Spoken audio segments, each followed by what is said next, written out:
Barrel bombs, missile strikes and mortar shells have reduced much of Aleppo to rubble. Amid this twisted wreckage live an estimated 250,000 people at constant risk of annihilation as the bombs continue to fall. Western powers have accused Russia of war crimes for dropping bunker busting and incendiary bombs on civilian areas, a charge Moscow has denied despite the evidence on the ground. France has called for the International Criminal Court to investigate. In an emergency parliamentary debate Tuesday, Britain's foreign minister said Russia is becoming a pariah nation. And if President Putin's strategy is to restore the greatness and the glory of Russia, then I believe he risks seeing his ambition turn to ashes in the face of international contempt for what is happening in Syria.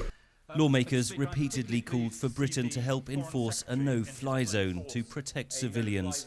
The helicopters that are dropping barrel bombs could easily be brought down by rockets based in Turkey, in Lebanon, or indeed from our own Type 45s in the Mediterranean. A no-fly zone was pushed by US Secretary of State John Kerry last month following an attack on a UN aid convoy. More hawkish voices are calling for Britain to back the idea.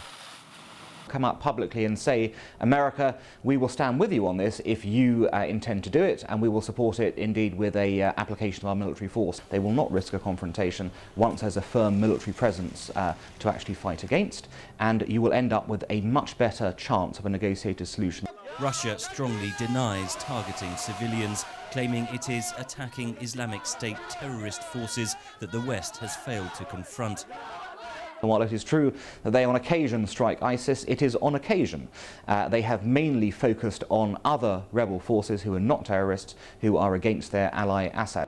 But British Prime Minister Theresa May has stopped short of supporting any military action to enforce a no-fly zone, saying that it is for the international community to continue to put more pressure on Russia.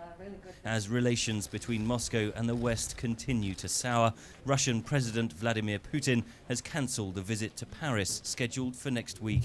Henry Ridgwell for VOA News, London.